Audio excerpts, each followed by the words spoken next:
ਮੈਨੂੰ ਬਾਬੇ ਕਹਿੰਦੇ ਨੇ ਗੱਲ ਆਂਦੇ ਸੱਚੀ ਹੈ, ਬਿਲਕੁਲ ਰੀਅਲ ਹਕੀਕਤ ਹੈ। ਉਹਨੇ ਖੋਤਾ ਲੱਭਿਆ, ਹੁਣ ਦੱਸੋ ਕੀ ਕਰੀਏ। ਇਹਨਾਂ ਉਹਦੇ ਹੱਥ ਮਿਲਾ ਲਿਆ, ਆਪਣੇ ਨਾਲ ਹੱਥ ਨਹੀਂ ਮਿਲਾਇਆ। ਫਲਸਤੀਨ ਤੋਂ ਪਿੱਛਾ ਰੱਖ ਕੇ ਤੇ ਆਪਣੀਆਂ ਨੇ ਮੁਹੱਬਤਾਂ ਵੀ ਜ਼ਾਹਿਰ ਕੀਤੀਆਂ। अस्सलाम वालेकुम जी, ਕੀ ਹਾਲ ਨੇ ਦੋਸਤਾਂ ਨੂੰ, ਉਮੀਦ ਕਰਦਾ ਸਾਰੇ ਖੈਰੀਅਤ ਦੇ ਨਾਲ ਹੋਣਗੇ। ਹਾਂ ਚਲੋ ਤੁਹਾਡਾ ਭਲਾ ਕਰੇ। ਤੇ ਮੈਂ ਨਾ ਸਵੇਰੇ ਬੈਠਾ ਸੀ ਕੋਈ ਦੋਸਤਾਂ ਕੋਲ, ਬਜ਼ੁਰਗਾਂ ਕੋਲ, ਸਿਆਣਿਆਂ ਬੰਦਿਆਂ ਕੋਲ ਬਣਨਾ ਚਾਹੀਦਾ ਹੈ, ਚੰਗੀ ਗੱਲ ਹੁੰਦੀ ਹੈ। ਸਿਆਣਿਆਂ ਕੋਲੋਂ ਚੰਗੀਆਂ ਗੱਲਾਂ ਲੱਭਦੀਆਂ ਨੇ, ਵਡੇਰਿਆਂ ਬਜ਼ੁਰਗਾਂ ਕੋਲੋਂ। ਬੈਠਿਆਂ ਬੈਠਿਆਂ ਨੇ ਜੇ ਸਿਆਸਤ ਦੀ ਗੱਲ ਸਟਾਰਟ ਹੋਈ ਹੈ ਤੇ ਮੈਂ ਉਹਨਾਂ ਕੋਲ ਜਾ ਪੁੱਛਿਆ ਬਾ ਮੁਰੀਦ ਕੇ ਵਾਲਾ ਜਿਹੜਾ ਮਸਲਾ ਬਣਿਆ ਇਹਦੇ ਬਾਰੇ ਵੀ ਤੁਸੀਂ ਕੀ ਕਹਿਣਾ ਚਾਹੁੰਦੇ ਹੋ, ਇਹ ਕਿਉਂ ਹੋਇਆ, ਇਹਦਾ ਕੀ ਵਜ੍ਹਾ ਕੀ ਬਣੀ ਹੈ। ਤਾਂ ਬਾਬੇ ਕਹਿੰਦੇ ਨੇ ਗੱਲ ਆਂਦੇ ਸੱਚੀ ਹੈ, ਬਿਲਕੁਲ ਰੀਅਲ ਹਕੀਕਤ ਹੈ। ਕਹਿੰਦੇ ਨੇ ਕਿ ਮੁਲਕ ਵਿੱਚ ਮੁੰਡਿਆਂ ਛੁੜਿਆਂ ਨੇ ਘੋੜਿਆਂ ਦੀਆਂ ਰੇਸ ਦਾ ਪ੍ਰੋਗਰਾਮ ਬਣਾਇਆ, ਜਿਵੇਂ ਇੱਥੇ ਨੇਜ਼ਾਬਾਜ਼ੀ ਵਗੈਰਾ ਵਗੈਰਾ ਸਿਸਟਮ ਹੁੰਦਾ ਨਾ, ਇੰਝ ਉਹਨਾਂ ਕਿ ਘੋੜਿਆਂ ਦੀ ਰੇਸ ਕਰਵਾਉਣੀ ਹੈ, ਦੌੜ ਕਰਵਾਉਣੀ ਹੈ।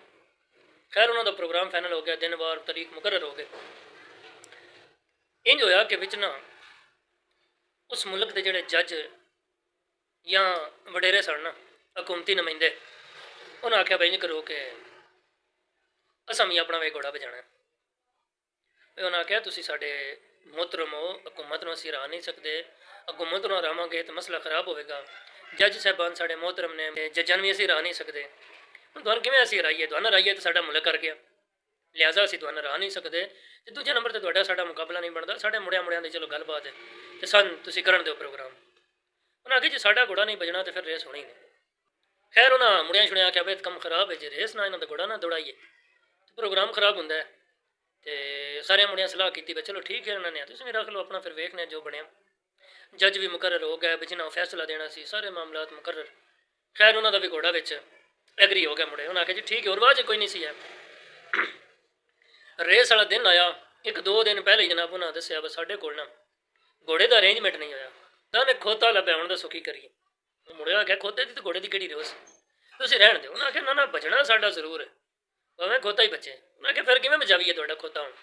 ਉਹਨਾਂ ਆਖਿਆ ਤੁਸੀਂ ਇੰਝ ਕਰ ਲਓ ਬਸ ਸਾਡਾ ਗੁਜਰਾਤੋਂ ਟੁਰਨੇ ਘੋੜੇ ਜਾਂ ਸਾਰੇ, ਅਤੇ ਅੱਧੇ ਰਵੋ ਆ ਕੇ ਨਾ ਵਿਚਕਾਰ ਲੈਸਨ ਇੰਝ ਕਰ ਲਓ, ਪਾਣੀ ਵਾਲੀਓ ਜਾਂ ਥੋੜ੍ਹਾ ਜਿਹਾ ਪਰੋ ਕਰ ਲਓ, ਬਸ ਸਾਡਾ ਖੋਤਾ ਨਾਲ ਰਲ ਪਵੇ। ਦਾ ਮਕਸਦ ਹੈ ਕਿ ਸਾਡਾ ਖੋਤਾ ਟੁਰੇ ਦਾ, ਉਦੋਂ ਤੁਹਾਡੇ ਘੋੜੇ ਟੁਰ ਪਾਉਣ ਦੇ, ਜਿਹੜਾ ਪਹਿਲਾਂ ਪੜ ਗਿਆ। ਮੁੰਡੇ ਕੀ ਕਰਨਾ ਸੀ। ਉਹਨਾਂ ਅੱਗੇ ਜੀ ਠੀਕ ਹੈ, ਇੰਝ ਵੀ ਸਾਨੂੰ ਮਨਜ਼ੂਰ ਹੈ, ਤੁਸੀਂ ਸਾਡਾ ਪ੍ਰੋਗਰਾਮ ਕੈਂਸਲ ਨਾ ਕਰੋ, ਹੋਣ ਦਿਓ ਅਤੇ ਚੱਲਣ ਦਿਓ।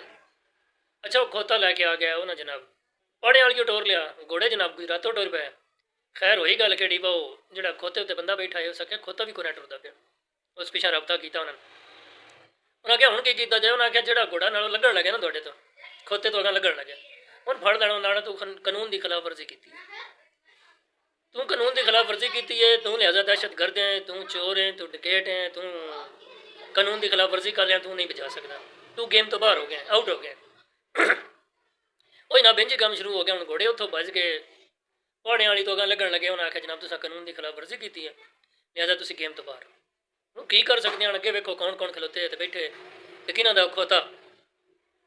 ਫਿਰ ਆਖਰ ਗੱਲ ਕਿਹੜੀ, ਉਹਨਾਂ ਤਰੀਕ ਤਰਾਕ ਹੈ, ਖੋਤਾ ਆਪਣਾ ਜਿਹੜਾ ਉਹ ਲੈ ਗਿਆ ਲਕੀਰ ਤੱਕ, ਜਿਹੜਾ ਅੱਗੇ ਲੱਗਣ ਲੱਗੇ ਹੁਣ ਪਾਰ ਸਾਡੇ ਲਾ ਦੇਣ, ਤਰੀਕ ਤਰਾਕ ਕੇ ਖੋਤਾ। ਉਹਨਾਂ ਬਜ਼ੁਰਗ ਆਉਂਦੇ ਨੇ ਇਹੀ ਕੰਮ ਹੁਣ ਸਾਡੇ ਮੁਲਕ 'ਚ ਹੋਇਆ। ਸਿਆਸੀ ਅਤੇ ਮਜ਼ਹਬੀ ਜਮਾਤ ਇਸ ਵਕਤ ਇਤਨਾ ਅਰੂਜ ਸੀ ਕਿ ਮਾਸ਼ਾਅੱਲਾ ਜਿਹੜੀ ਵੀ ਗੱਲ ਕਰਦੇ ਸਨ, ਗੱਲ ਜਿਹੜੀ ਪੂਰੀ ਕਰਦੇ ਸਨ। ਅਤੇ ਇਹ ਕੰਮ ਉਹਨਾਂ ਮਜ਼ਹਬੀ ਜਮਾਤਾਂ ਦੇ। ਦੂਜੇ ਨੰਬਰ 'ਤੇ ਉਹਨਾਂ ਆਖਿਆ ਜੀ ਜਿਹੜੇ ਮਾਮਲਾਤ ਇਹ ਮਰਜ਼ਈਆਂ ਨਾਲ ਕਰ ਰਹੇ ਨੇ, ਇਹ ਮਰਜ਼ਈਆਂ ਤੇ ਮੁਲਕ ਛੱਡਣੇ 'ਤੇ ਮਜਬੂਰ ਕਰ ਰਹੇ ਨੇ, ਅਤੇ ਬਾਹਰੋਂ ਬੜਾ ਪ੍ਰੈਸ਼ਰ ਪਿਆ ਕਿ ਮਰਜ਼ਈ ਜਿਹੜੇ ਨੇ ਉਹ ਤਾਂ ਸਾਡੇ ਆਪਣੇ ਨੇ, ਅਤੇ ਤੁਸੀਂ ਵੀ ਸਾਡੇ ਬਣੋ ਅਤੇ ਤਾਂ ਕੰਮ ਚੱਲਦਾ ਹੈ। ਇਹਨਾਂ ਉਹਦੇ ਹੱਥ ਮਿਲਾ ਲਿਆ, ਆਪਣਿਆਂ ਨਾਲ ਹੱਥ ਨਹੀਂ ਮਿਲਾਇਆ। ਲਿਹਾਜ਼ਾ ਇਸ ਵਾਸਤੇ ਇਹਨਾਂ ਨਾਲੇ ਸਾਰੇ ਮਾਮਲਾਤ ਬਣੇ ਨੇ। ਇਹਨਾਂ ਸਾਰਿਆਂ ਨੂੰ ਬਾਹਰ ਕੱਢਿਆ ਗਿਆ, ਬਤਾ ਕੇ ਅੱਗੇ ਇਮਰਾਨ ਖਾਨ ਨੂੰ ਕੱਢਿਆ, ਉਹਨੇ ਸਾਡੇ ਲਾਇਆ। ਅਤੇ ਹੁਣ ਇਹ ਪਿੱਛੇ ਜਮਾਤ ਰਹਿੰਦੀ ਆਈ, ਡਾਢੀ ਆਈ, ਤਕੜੀ ਆਈ। ਇਹਨਾਂ ਪਿਛਲੇ ਇਲੈਕਸ਼ਨ 'ਚ ਨੂਨ ਲੀਗ ਤੋਂ ਜ਼ਿਆਦਾ ਵੋਟ ਹਾਸਲ ਕੀਤਾ, ਅਤੇ ਇਹ ਮਹਿਸੂਸ ਕੀਤਾ ਨਾ ਕਿ ਅਗਲਾ ਇਲੈਕਸ਼ਨ ਇਮਰਾਨ ਖਾਨ 'ਚ ਬਾਹਰ ਵੀ ਰਵੇ ਅਤੇ ਪਿੱਛੇ ਸਾਡੇ ਵਾਸਤੇ ਮਸਲਾ ਬੜਾ ਡਾਢਾ ਜਿਹਾ ਕਰਕੇ ਖੜਾ ਕਰਨਗੇ, ਸਾਡੇ ਵਾਸਤੇ ਟੈਨਸ਼ਨ ਬਣਾਉਣਗੇ।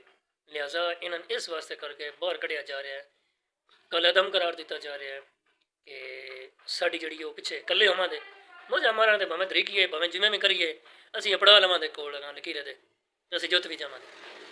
ਸਮਝ ਤੇ ਆਈ ਗਈ ਹੋਣੀ ਹੈ ਸਾਨੀਆ ਮੁਰੀਦ ਕੇ ਦੀ। ਨਾਲੇ ਉਹ ਬਜ਼ੁਰਗ ਕਹਿੰਦੇ ਨੇ ਕਿ ਇਹਨਾਂ ਆਪਣੀਆਂ ਮੁਹੱਬਤਾਂ ਵੀ ਤਾਂ ਬਾਹਰ ਜ਼ਾਹਿਰ ਕਰਨੀਆਂ ਸਨ। ਉਹਨਾਂ ਨੂੰ ਦੱਸਣਾ ਸੀ ਤੁਹਾਡੇ ਨਾਲ ਸਾਡੀ ਕਿੰਨੀ ਕੁ ਮੁਹੱਬਤ ਹੈ।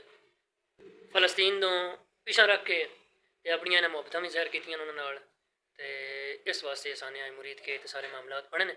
ਬਾਕੀ ਅੱਲਾ ਖੈਰ ਫਰਮਾਵੇ, ਅਤੇ ਇਨਸ਼ਾਅੱਲਾ ਰਹੀ ਜ਼ਿੰਦਗੀ 'ਤੇ ਅਸੀਂ ਵੇਖਾਂਗੇ ਕਿ ਹੁਕਮਰਾਨ ਕਿੰਨਾ ਕੁ ਕਿਵੇਂ ਕਰਕੇ ਜ਼ਲੀਲ ਹੁੰਦੇ ਨੇ।